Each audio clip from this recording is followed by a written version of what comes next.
প্রিয় দর্শক, আপনাদের সবাইকে স্বাগত এটিএন নিউজের নিয়মিত আয়োজন ইয়াং নাইটে আমি আপনাদের সঙ্গে আছি আসিফ এন্তাচুল রবি। এবং আমাদের জন্য খবর হচ্ছে শাহবাগ এখনো ফুসছে, শাহবাগ এখনো জ্বলছে, শাহবাগ এখনো উত্তাল। শাহবাগের দাবি এখনো একটাই, রাজাকারের ফাঁসি চাই। এবং এই বিষয় নিয়ে আমরা কন্টিনিউয়াসলি ইয়াং নাইট করে যাচ্ছি।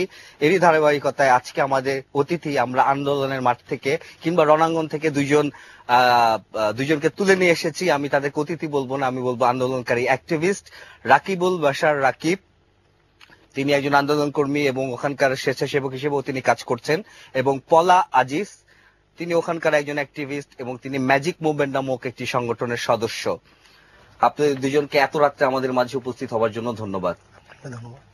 প্রিয় দর্শক, আপনাদের যে জানা কথাগুলো, সেই জানা কথাগুলো আবারও মনে করিয়ে দিতে চাইলে আমাদের সাথে আপনারা এই আলোচনায় কিংবা এই আন্দোলনে যোগ দিতে পারেন। 818921 থেকে 7 পর্যন্ত নম্বরে ফোন দিয়ে, যত খুশি ততবার ফোন দিয়ে আপনি আপনার মতামত, প্রশ্ন কিংবা কোনো অনুভূতি কিংবা কোনো অভিমত থাকলে আমাদেরকে বলতে পারেন। আমরা চলে যাই অতিথিদের কাছে। পল, আপনাকে জিজ্ঞেস করি, কি হচ্ছে শাহবাগে? মাত্র আমি শাহবাগ থেকে আসলাম। সবার আগে আমি দর্শকদের কাছে ক্ষমা চাচ্ছি যে আমি শাহবাগের আন্দোলন ফেলে এখানে টিভিতে এসেছি। আমার নিজের কাছে নিজেকে অপরাধী মনে হচ্ছে, তারপরও শাহবাগ দেখে আসলাম, যেটা এখনো মানুষ আসছে। আমি যখন শাহবাগ ছেড়েছি তখন 12:15 বাজে, তখন আমি মানুষকে ঢুকতে দেখছি।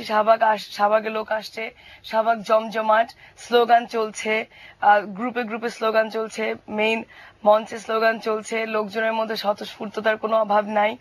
আমি এখনো উত্তাল, এখনো উন্মত্ত শাহবাগ। রাকিব, আপনি কি দেখে আসলেন শাহবাগে?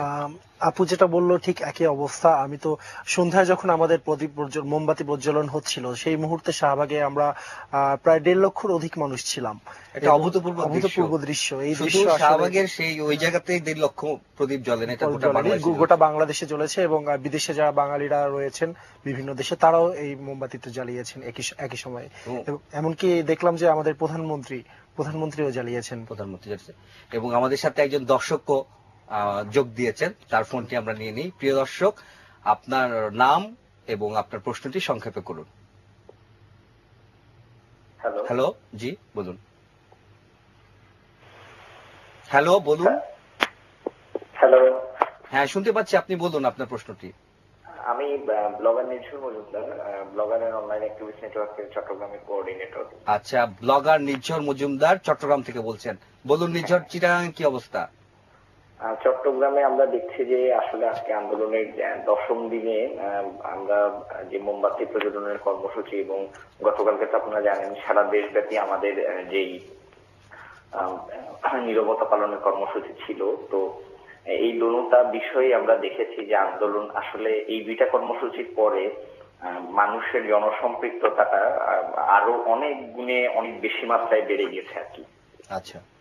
এবং প্রতিদিনই আমাদের একদম নিয়ম করেই আমাদের প্রতিদিনই আন্দোলন এখানে চলছে, এবং খুব ভালোভাবেই আমরা ঢাকার সাথে এবং সারা দেশের সাথে একই তালে আমরা আন্দোলন চালাচ্ছি চট্টগ্রাম থেকে। ধন্যবাদ ব্লগার নির্ঝর মজুমদারকে, আপনি চিটাগাং থেকে আমাদের সঙ্গে যোগ দিয়েছেন, আপনাকে অসংখ্য ধন্যবাদ। রাকিবুল বাশার রাকিব, যখন আজকে মোমবাতি প্রজ্বলন হয় আপনি তখন শাহবাগে ছিলেন, কি অবস্থা দেখলেন তখন? সেই মুহূর্তটা আসলে আমি বলবো আজীবন মনে থাকবে, সারা জীবন যতদিন বেঁচে থাকবো ততদিনই মনে থাকবে। এই মুহূর্তে আমাদের সেখানে 1.5 লাখ মানুষের মধ্যে কয়েক লাখ মোমবাতি জ্বলেছে, এক একজন 2 হাতে 2টো করে মোমবাতি জ্বালিয়েছিল। এই দৃশ্য আসলে ভোলার মতন নয়, এই দৃশ্য কল্পনাতীত দৃশ্য। পলার কাছে আমি আরেকটা অ্যাঙ্গেল থেকে জানতে চাইবো, পলা, আজকে ছিল বিশ্ব ভালোবাসা দিবস বা ভ্যালেন্টাইন ডে, আমরা বোধহয় একটা নতুন অভিজ্ঞতা পেলাম, কি বলেন? সম্পূর্ণ নতুন অভিজ্ঞতা, কারণ আজকে আমি ফেসবুকে সারাদিন দেখেছি যে আমার এক পরিচিত ফারহানা ফাবিন, ওর ফেসবুক স্ট্যাটাসে আমি দেখেছি যে সে তার হাজবেন্ডের উদ্দেশ্যে বলছে যে এই বছর তার হাজবেন্ডকে সে সরি বলছে, বাংলাদেশ তার ভ্যালেন্টাইন। এবং শুধু সে না, আমি এরকম আরো অনেক অনেক স্ট্যাটাসে দেখেছি যে বাংলাদেশকে ভ্যালেন্টাইন বলছে, ভালোবাসা দিবসের শুভেচ্ছা। সাধারণত প্রেমিক প্রেমিকা বা যেই ভ্যালেন্টাইন থাকুক না কেন, স্বামী স্ত্রী, তাদেরকে বাদ দিয়ে দেশকে ভ্যালেন্টাইনের শুভেচ্ছা জানানো হচ্ছে। আমি আসলে আমার এত বছরে কোনোদিন এই জিনিসটা দেখিনি। সম্পূর্ণ ভিন্ন একটা দৃষ্টিভঙ্গি, সম্পূর্ণ ভিন্ন একটা দিক থেকে এবারে ভ্যালেন্টাইন্স ডে পালিত হয়েছে।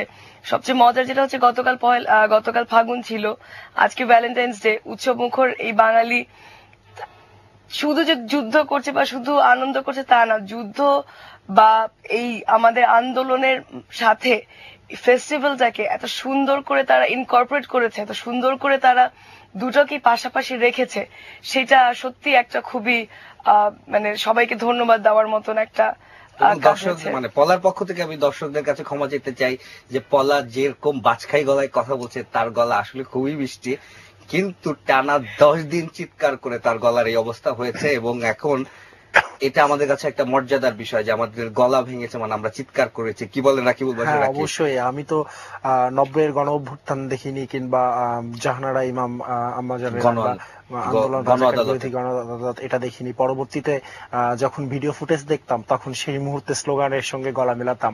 আর আজ এখানে আমাদের দ্বিতীয় প্রজন্মের, আমাদের দ্বিতীয় মুক্তিযুদ্ধের সঙ্গে আমরা স্লোগান গলা মেলাচ্ছি।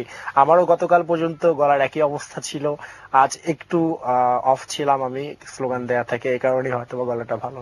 আচ্ছা, আপনাদের কালকের কর্মসূচি কি? আগামীকালকে আমরা শুনেছি আগামীকাল আমরা দুপুর বিকেল 3টায় আমরা মহাসমাবেশের ডাক দিয়েছি। গত শুক্রবারও আমাদের এক মহাসমাবেশ ছিল। আগামীকাল মহাসমাবেশ থেকে আমাদের পরবর্তী কার্যক্রমগুলো ঘোষিত হবে এবং পরবর্তীতে আমরা কোন কোন দিকে এগিয়ে যাচ্ছি সেই পদক্ষেপগুলো আগামীকালের মহাসমাবেশ থেকেই আসবে।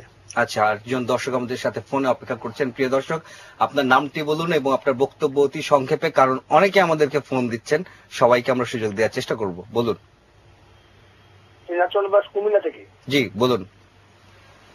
আপনাকে আমি প্রথমে এটি নিউজকে ধন্যবাদ জানাবো এবং মিডিয়াকে সবচেয়ে বড় ধন্যবাদ জানাবো এই আন্দোলনের প্রসারতার জন্য।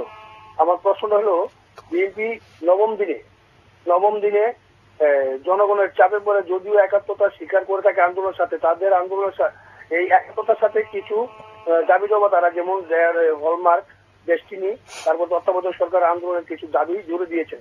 এই জাতীয় আন্দোলনটা যেহেতু সার্বজনীন, সেহেতু দাবিগুলো হলো তার রাজনৈতিক দাবি এবং তাদের দলীয় দাবি। ওই দাবিগুলো কি এই অত্র সার্বজনীন আন্দোলনের সাথে প্রাসঙ্গিক কিনা?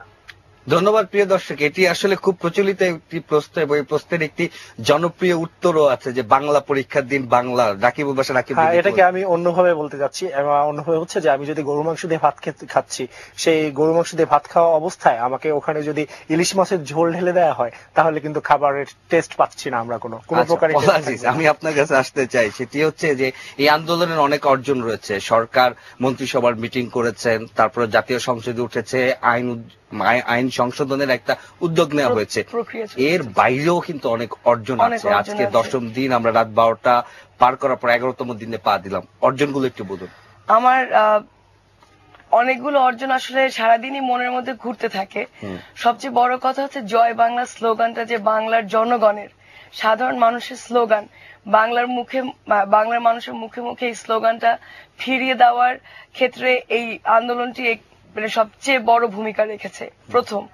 দ্বিতীয়ত হচ্ছে আমাদের জেনারেশনের অনেকেই পলিটিক্যালি সচেতন না, রাজনৈতিক ভাবে তারা আসলে সচেতন ভাবেই হোক বা যে কারণেই হোক না কেন, তারা রাজনীতিটাকে তাদের জীবনের অংশ মনে করেন না। এই আন্দোলন প্রত্যেকটা মানুষকে, আমাদের জেনারেশনের একটা জিনিস বুঝিয়ে দিয়েছে যে রাজনীতির বাইরে জীবন নয়। প্রত্যেকটা মানুষের সাথে রাজনীতি জড়িত। আমরা ভোটার, এবং ভোটার হিসেবেই রাজনীতির একটা সাবজেক্ট। আমরা যখন ভোট দিব, এই ব্যাপারে আমাদেরকে অ্যাওয়্যার থাকতে হবে, আমরা কাকে ভোট দিচ্ছি, কেন ভোট দিচ্ছি, এবং তার কাছ থেকে আমাদের প্রাপ্তিগুলা কি কি বা কি কি আমরা চাচ্ছি। তো এই যে রাজনৈতিক অ্যাওয়ারনেসটা, রাজনীতি এইটা খুব একটা মূল্যবান জিনিস তৈরি হয়েছে। আরেকটা আন্দোলনটা মানে রাজনৈতিক সচেতনতা আন্দোলন হলো non partisan, basically it's a political movement but non partisan movement. মানে আমাদের যারা আন্দোলনকারী, তাদেরকে আপনি যদি জিজ্ঞেস করেন এই প্রশ্নটা, তাদের কাছে কিন্তু এগুলো কোনো প্রশ্ন না। তাদের কথা হচ্ছে, আমার এই আন্দোলনের দাবি একটা ফাঁসি, এই আন্দোলনের দাবি অর্জিত হোক, পরেরটা পরে দেখবো, এইটার সাথে অন্যটা না। আরেকটা জিনিস আমি বলতে চাই, যেটা রবি, যে এই আন্দোলনের, আমি নিজে একটা মেয়ে, আমি দিনরাত শাহবাগ থাকি। অফিস আমার যে কোনো দিন অফিস থেকে আমাকে বের করে দিবে। তো আমি শাহবাগের থেকে যেটা দেখতে পাচ্ছি, যে আমি খুবই নিরাপদ। এত যে লোক, কাউকে চিনি না, কিন্তু কাউকে অপরিচিত মনে হয় না। আমার পাশ থেকে কেউ হেঁটে গেলে এরকম একটা নিজেকে বাঁচানোর কোনো চেষ্টা দেখা যায় না। গত 10 দিনে শাহবাগে আমার কোনো বাজে অভিজ্ঞতা নেই, এবং আমার আশেপাশে যাদের সাথে আমি কথা বলেছি তাদেরও কোনো অভিজ্ঞতা নেই। আমার সবচেয়ে বড় কথা কি শহরটাই নিরাপদ লাগে। আমি রাতে 2টা-3টা যখন তখন আসা যাওয়া করছি, যা তা করছি, আমার কাছে কোনো কিছুকে ভয় লাগছে না।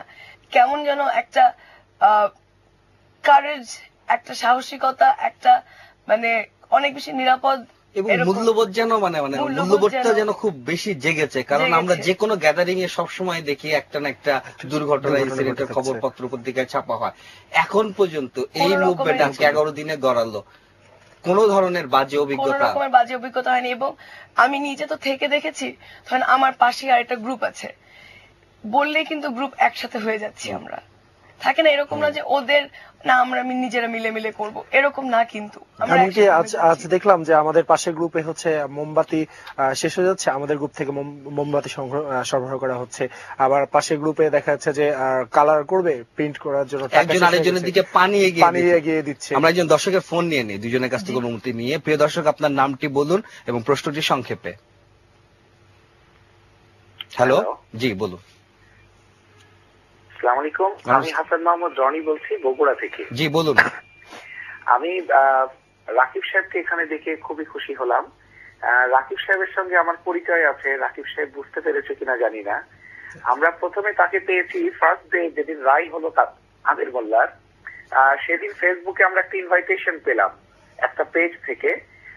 সেই পেজে কিছু নাম্বার লেখা ছিল ইমরান সাহেবের, রাকিব সাহেবের এবং চিটাগংয়ের একজন সুমিত চৌধুরী। তখন আমি বগুড়া থেকে তাকে ফোন করে তাকে অভিনন্দন জানাই যে আমরা বগুড়ায় আছি, এখানে হয়তো কিছু করতে পারছি না, আপনাদেরকে সাধুবাদ জানাই, যান আপনারা। যাই হোক, তারপরে মাঝে মাঝে কথা হতো আর কি। তা আমার কাছে আমার রাকিব সাহেবের কাছে একটা প্রশ্ন, প্লাস এটিএন নিউজের কাছে একটা প্রশ্ন।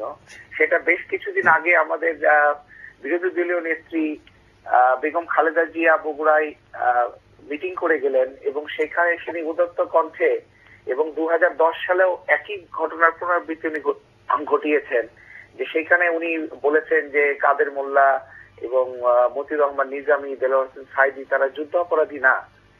এরপরেও আজকে যখন তারা সংহতি জানানোর জন্য এগিয়ে আসার চেষ্টা করছে, আজকে মির্জা ফখরুল বলেছেন যে আমরা ছাত্র দলের দিকে তাকিয়ে আছি, তারা সংহতি জানানোর জন্য উদ্যোগ নিলে বা এইরকম সামথিং। তো এক্ষেত্রে যদি ছাত্র দল এবং এই ধরনের সংগঠন যারা কিনা আন্ডারগ্রাউন্ডে তারা শিবির জামাতকে সাপোর্ট দিয়ে যাচ্ছে, এরকম সংগঠন যদি ওইখানে যায়, সেক্ষেত্রে আপনাদের ভূমিকাটা কি হবে সেক্ষেত্রে? ধন্যবাদ প্রিয় দর্শক আপনার প্রশ্নের জন্য। আমাদের ছোট্ট একটা বিরতি নেবার সময় হয়েছে, বিরতির পর আপনার এই প্রশ্ন আমরা দেবার চেষ্টা করব, ততক্ষণ আমাদের সঙ্গেই থাকুন।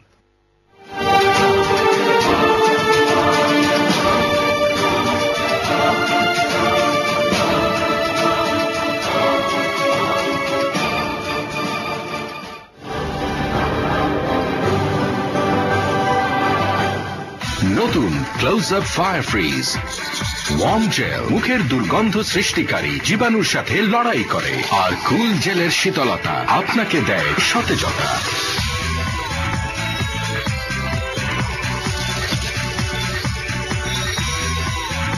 নতুন Close Up fire fridge.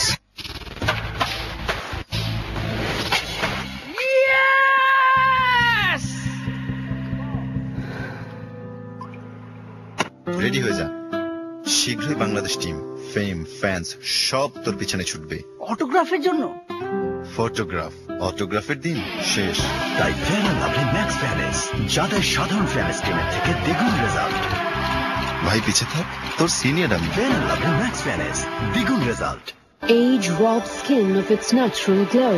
Pond's Gold Radiance, that's a blend of real gold and our most effective anti-aging technology that works on the 4 dimensions of radiance, wrinkles, uneven skin tone, dryness, dullness. Recapture the radiant glow of Pond's Gold Radiance.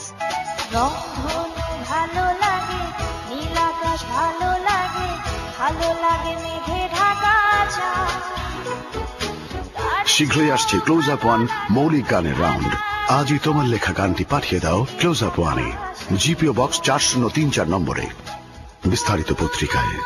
বয়স আপনার ত্বকের স্বাভাবিক উজ্জ্বলতাকে কেড়ে নেয়। Pond's Gold Radiance real gold এবং anti ageing প্রযুক্তির এক কার্যকরী সংমিশ্রণ, যা উজ্জ্বলতার 4টি স্তরে কাজ করে। Wrinkles, uneven skin tone, dryness, dullness ফিরে পান তারুণ্যময় ত্বকের দীপ্তিময় উজ্জ্বলতা। Pond's Gold radiance.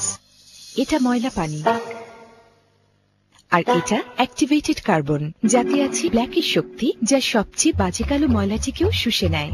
তাই সবকিছুই হয় একেবারে খাঁটি।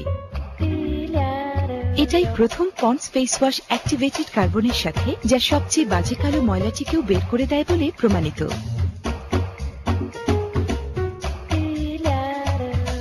পন্ডস পিওর হোয়াইট এখন ব্ল্যাকের শক্তির সাথে পান নিখুঁত উজ্জ্বল ত্বক।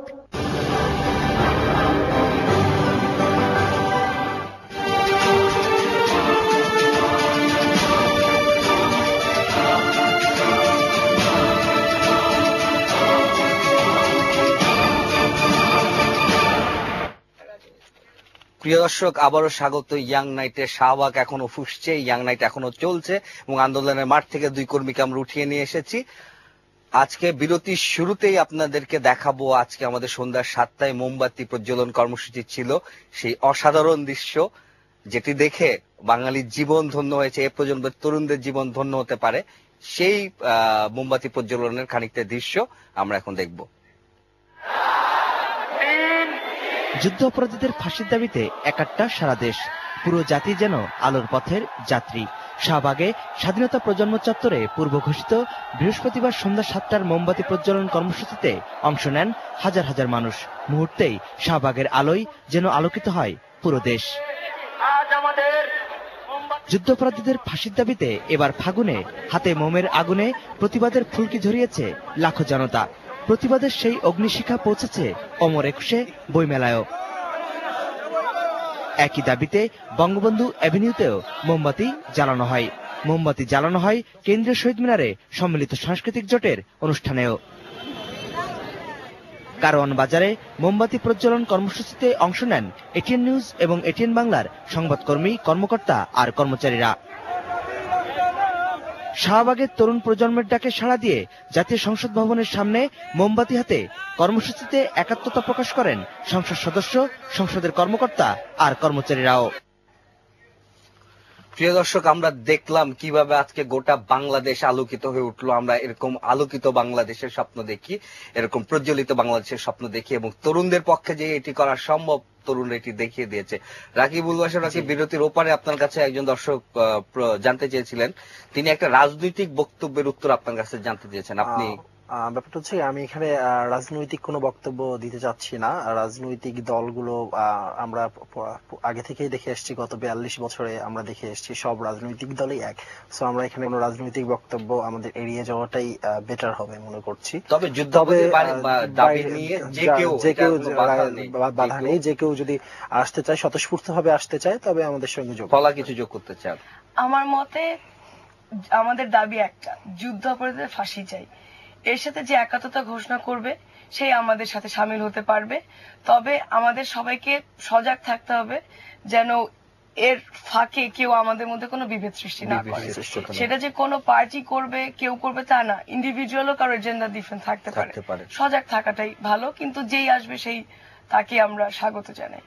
আচ্ছা, আমরা গত পরশুদিন খুব সম্ভবত পল আপনার সংগঠনের ব্যানারে দেখলাম যে রাজু ভাস্কর্য থেকে একটা কনসার্ট, ওই ব্যাপারে যদি একটু বলেন।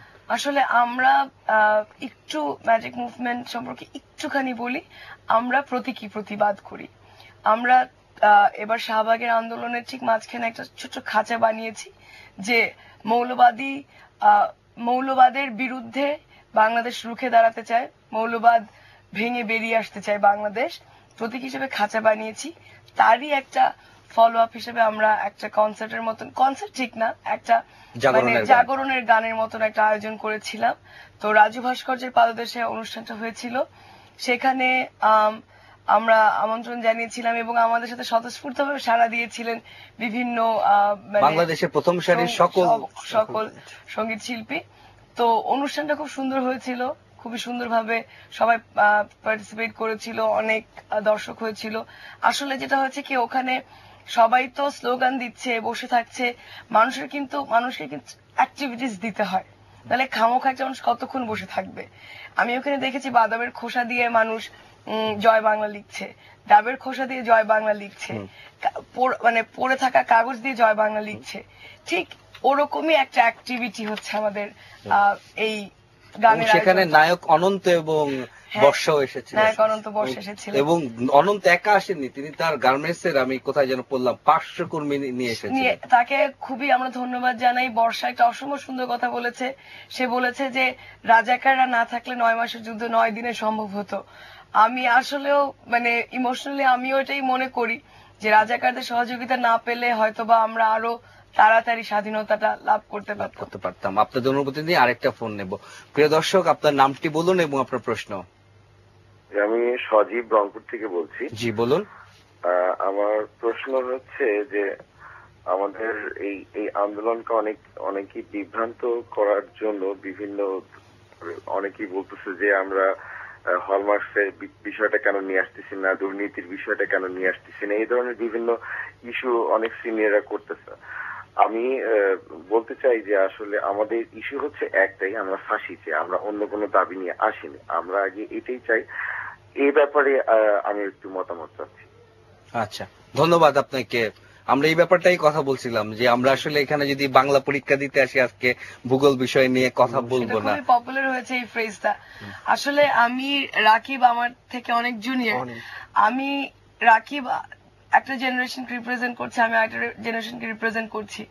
আমাদের 2 জেনারেশন থেকেই আমি যদি বলি, আমি বলবো যে এটা এমন দল মত সবকিছুর ঊর্ধ্বে একটা আন্দোলন। এইরকম নির্ভেজাল নিরাপদ আন্দোলন আমি আগে কখনো দেখিনি, আমি শুনিনি। আমাদের আন্দোলন কোনো দলের বিরুদ্ধে না, আমাদের আন্দোলন কোনো প্রোপাগান্ডার বিরুদ্ধে না, আমাদের আন্দোলন শুধুমাত্র আমাদের জীবনের দাবি। আমি যখন থেকে জন্ম হয়েছি আমি একটাই জিনিস শিখে বড় হয়েছি যে আমি গোলাম আজমের ফাঁসি চাই। আমার বিশ্বাস রাকিব সেরকম ভাবে বড় হয়েছে। এই গোলাম আজমের ফাঁসি চাওয়াটা, আমি যেমন আমরা সুস্থ থাকতে চাই, আমি নিঃশ্বাস নিতে চাই, আমি অক্সিজেন চাই, পানি চাই, ঠিক আমার মৌলিক দাবি। গোলাম আজমের দাবি বাঙালির মৌলিক দাবি, এবং এইটা অর্জন করতেই হবে আমাদেরকে যেভাবেই হোক। সেইটা থেকেই আমাদের পুরা মানে স্পিরিট এক থাকতে হবে, উদ্দেশ্য এক থাকতে হবে, দাবি এক থাকতে হবে। এর মধ্যে মানে এই আন্দোলনকে বিভ্রান্ত করার জন্য, অন্য কোনো পথে নেওয়ার জন্য আমাদের কোনো কিছুকে কান দেওয়া চলবে না। এই প্রসঙ্গে রাকিব, আমি আপনার অনুমতি সাপেক্ষে আরেকটা কথা বলতে চাই। ফেসবুক এবং অন্যান্য ব্লগ অনলাইন মাধ্যমগুলোতে প্রতিদিন নানান রকমের গুজব ছড়ানো হয়। যেমন ধরেন কালকে হরতাল, অমুক জায়গায় ভাঙচুর হয়েছে, অমুক জায়গায় 3টা পটকা ফুটছে। আমি নিজেও প্রথম হুট করে একটা স্ট্যাটাস দিয়ে দিতাম, কিন্তু এই স্ট্যাটাসটা মানুষের মধ্যে এক ধরনের বিভ্রান্তি সৃষ্টি করে, এক ধরনের আতঙ্ক সৃষ্টি করছে। রাকিবও এবং অনলাইনে মানে আমাদের লড়াই তো আমরা রাজপথে নিয়ে এসেছি, এবং মাঝখানে অনলাইনটা মানে আর কি যুদ্ধাপরাধী গোষ্ঠী দখল করে নিয়েছিল, সেখানেও সাইবার লড়াই চলছে। এবং আমরা আমাদের আন্দোলনের পাশাপাশি আমাদের একদল তরুণ বসে গিয়েছে ল্যাপটপ নিয়ে, ওখানে দিনরাত আমরা সাইবার যুদ্ধ করে যাচ্ছি। বিভিন্ন যেসব প্রোপাগান্ডা ছড়ানো হচ্ছে, গুজব ছড়ানো হচ্ছে, এসবের বিরুদ্ধে আমরা ওখান থেকে লড়ে যাচ্ছি, এবং আমরা বেশ ভালোভাবেই লড়ে যাচ্ছি। আমরা গুজবগুলোকে দমিয়ে দেওয়ার ক্ষেত্রে সফল হয়েছি আমি মনে করছি। আচ্ছা, একজন দর্শকের প্রশ্ন নিয়ে নিন। প্রিয় দর্শক, আপনার নামটি বলুন এবং আপনার প্রশ্ন। জি, আসসালামু আলাইকুম। আমি তানভীর আহমেদ বলছি মহাখালী টিভি গেট থেকে। জি বলুন। আমার আসলে কোশ্চেন, একটা দাবি, সেটা হচ্ছে রাকিব ভাইদের কাছে। আমি ডে 1 থেকেই এই আছি আর কি, আন্দোলনের সাথে জড়িত আছি। আপনাকে একটু মানে সব দর্শকদের বলবেন যাতে জাতীয় পতাকাটা তারা একটু বেশি করে নিয়ে আসে। এটা না আসলে হৃদয়ের মধ্যে খুব নাড়া দেয়। জাতীয় পতাকাটা কাইন্ডলি একটু বলবেন, একটু মাইকে অ্যানাউন্স করে দিবেন। এটা এখনো হয় নাই, আমি প্রথম দিন থেকেই আছি, তো একটু কাইন্ডলি বলবেন প্লিজ, সবাই যাতে জাতীয় পতাকাটা নিয়ে আসে। ধন্যবাদ প্রিয় দর্শক। এখানে মানে বলার কিছু নেই, এরা দুইজনই কর্মী। আমি আশা করবো, একজন তো জাতীয় পতাকা মাথায় বেঁধেই আসছেন, আশা করবো যে এই দুইজন হয়তো আগামীকালকে যখন আসবেন তারা জাতীয় পতাকা নিয়ে আসবেন। কি বলে রবি? আমি একটা কথা বলি, আমি যখন বারডেমের সামনে থেকে শাহবাগে ঢুকি, সেখানে পিজি এবং বারডেমের মাঝের 100 ফুট উঁচুতে একটা বিশাল বড় বাংলাদেশের পতাকা টাঙানো হয়েছে। এবং আমি প্রথমে তো শাহবাগে যেতাম আন্দোলন দেখতে, আন্দোলনে অংশগ্রহণ করতে, একাত্মতা প্রকাশ করতে। শাহবাগে যাওয়ার এখন আমার আরেকটা উদ্দেশ্য হচ্ছে ওই পতাকাটা দেখা। আমি একটু দিনের আলো থাকতে যাই, ওই পতাকা দেখলে, ওই পতাকা দেখার সাথে সাথে মনের মধ্যে এমন এক ধরনের একটা নাড়া অনুভব করি, এমন টান অনুভব করি যে প্রতিবার ওই মানে পতাকাটা দেখতে দেখতে ঢুকি। উষ্টা খাইছি, গতকাল আমি পড়ে গেছিলাম। কারণ হচ্ছে কোনো দিকে ছিল না, আমি দেখতে দেখতে এত সুন্দর লাগে, আমার মানে প্রাণ জুড়ায় যায় ওই পতাকাটা দেখলে। ব্লগার সবাক পাখি এই পতাকার নাম দিয়েছে যে আমাদের চেতনার চার্জার। আর এবং আমরা দ্বিতীয় দিন কিন্তু আমাদের একটা ঘোষণা ছিল, সেটা হচ্ছে যে আমরা ফুটবল বিশ্বকাপের সময় দেখি যে বিভিন্ন বাড়ির ছাদে অন্যান্য দেশের পতাকা, আর্জেন্টিনা, ব্রাজিলের পতাকা। আমাদের ঘোষণা ছিল যে যতদিন পর্যন্ত আমাদের দাবি পূরণ না হচ্ছে, আমাদের একটা দাবি ছিল জনগণের কাছে, ততদিন পর্যন্ত আমরা জাতীয় পতাকা আমাদের বাসার ছাদে উড়াবো। এ ধরনের একটা দাবি আমরা করেছিলাম এবং অনেকেই বাসায় তাদের জাতীয় পতাকা উড়াচ্ছে এবং আমাদের একজন দর্শক ফোনে অপেক্ষা করছেন, তার ফোনটি নিয়ে নেই।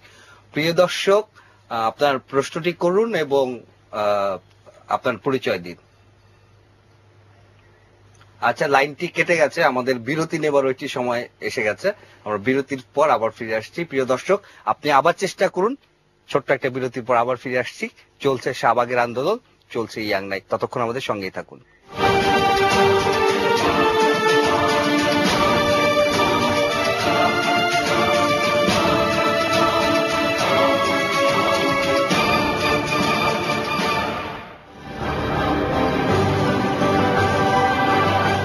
নিউক্লিয়ার নিউট্রিয়েন্ট যুক্ত ভিটামিনস, মিনারেলস আর অয়েলের এমন কম্বিনেশন যা স্ক্যাল্পের 3 স্তর গভীরে গিয়ে দূর করে ড্যান্ড্রাফ। তাই এর ব্যবহারে ড্যান্ড্রাফ দূর হয় আর ফিরেও আসে না। আমি কনফিডেন্টলি বলছি, 1.5 কোটি বাংলাদেশি ব্যবহার করেন নিউক্লিয়ার। আপনি করেন? আমি খুঁজেছি তোমায় মাগো, আমি খুঁজেছি তোমায়, আমি খুঁজেছি তোমায় মাগো। শীঘ্রই আসছে ক্লোজ আপ ওয়ান মৌলিক গানের রাউন্ড। আজই তোমার লেখা গানটি পাঠিয়ে দাও ক্লোজ আপ ওয়ানে, জিপিও বক্স 4034 নম্বরে, বিস্তারিত পত্রিকায়। New Gene White from Pond's White Beauty.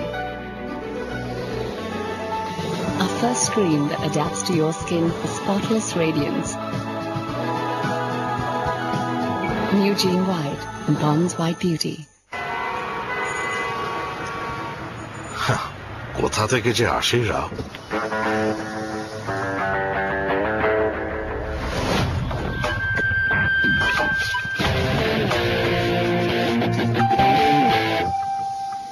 দুই চাকারই তো তফাৎ আঙ্কেল, এসে যাবে। এসে গেল রিন পাওয়ার হোয়াইট ইয়েলো ফাইটার সহ, যা হলদে ভাব দূর করে এবং কাপড়কে রাখে ধবধবে সাদা। থাকুন উজ্জ্বল সব সময়।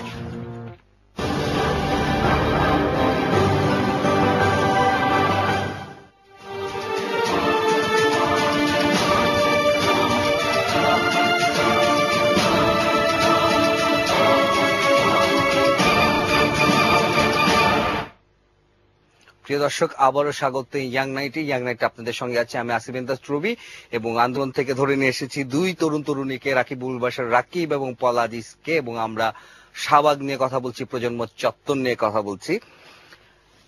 আমার কথা হচ্ছে যে আপনারা কতদিন মাঠে থাকবেন, মানে এটা একটা মানে অনেকে জানতে চাচ্ছে যে এটা কবে শেষ হবে।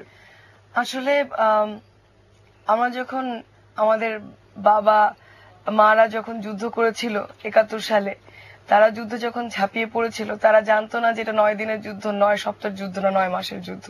তারা যুদ্ধ করে গেছে।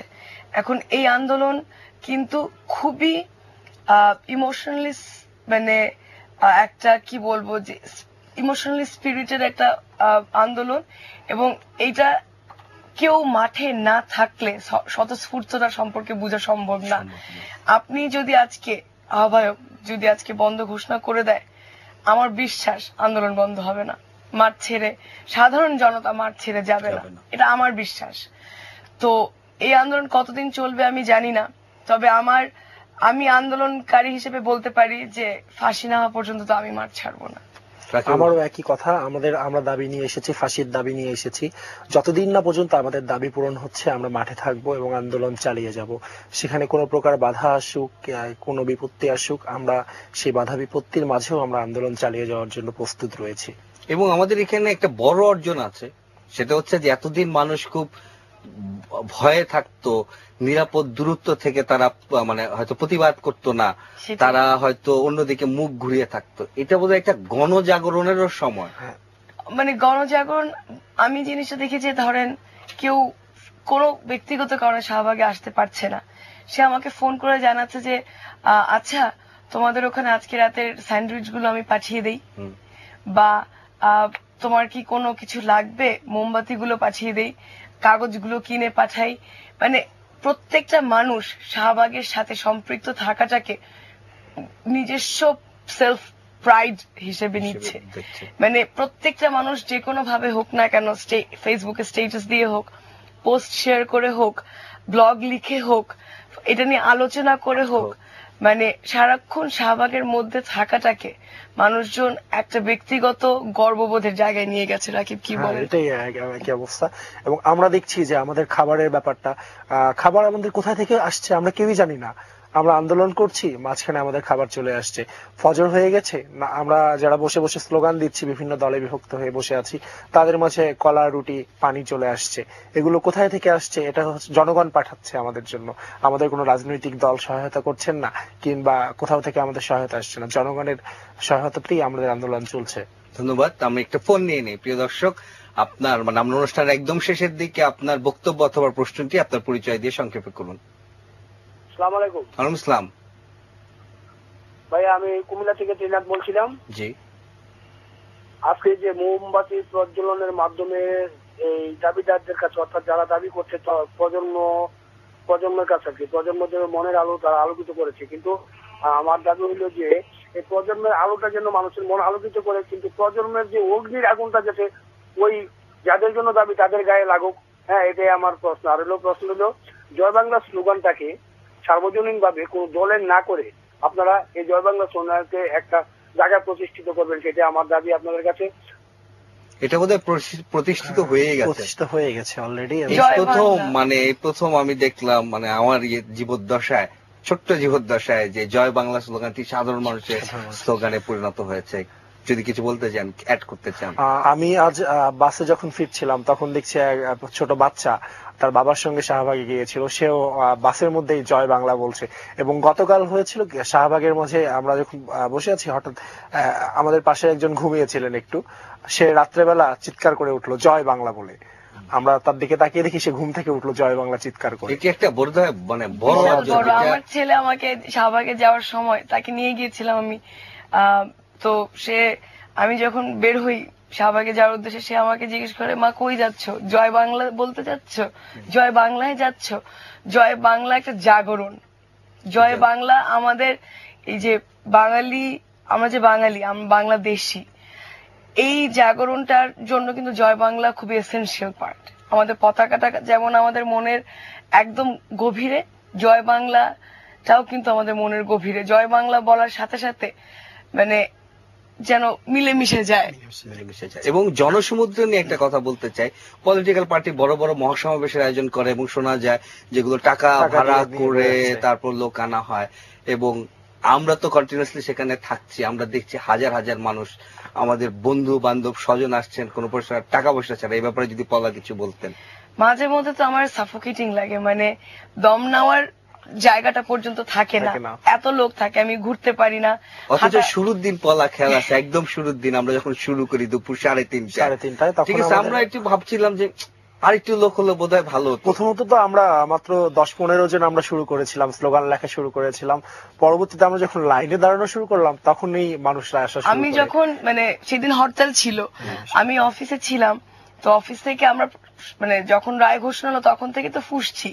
তো আমরা জানি, আমরা কিন্তু আমি কিন্তু ফেসবুকে আহ্বানটা দেখিনি রবি। আমরা অফিসে এইটা আলোচনা করছিলাম, হয় শাহবাগে বা প্রেস ক্লাবে কোথাও তো আন্দোলন হবে, কোথাও তো প্রতিবাদ হবে। তো মোটামুটি আমরা 3টার দিকেই ধরেন প্রতিবাদ খুঁজতেই বেরিয়ে গেছি আর কি। তো বেরোনোর সময় আমার অফিসে এক সহকর্মী আমাকে বললেন যে পলাপা শাহবাগের দিকে ব্লগার্স এন্ড অ্যাক্টিভিস্টরা নেটওয়ার্ক একটা প্রতিবাদ কর্মসূচি করেছে, আপনি ওখানে যান। আমি ফেসবুকে স্ট্যাটাস দিয়ে বেরিয়ে গেছি, আমার সাথে আমার সহকর্মীরা যারা ছিলেন। তো আমরা ওখানে, আমি যখন রিক্সাটা থামলাম, আমি দেখলাম আমি, আমার সাথে আমার অফিসেরই 5-7 জন আমরা, আর হালকা পাতলা 1-2 জন, আর ওরা সবাই পোস্টার লিখছে, আমরা ওদেরকে দেখছি। দেখলাম যে ইমরান ভাই ছোটাছুটি করছে এদিক ওদিক, তারপরে সবাই দৌড়াদৌড়ি করছে। ইমরানকে ধন্যবাদ দিয়ে হয়তো আমাদের অনুষ্ঠানটা শেষ করতে হবে, কারণ আমরা অলরেডি 1 মিনিট বেশি নিয়ে ফেলেছি।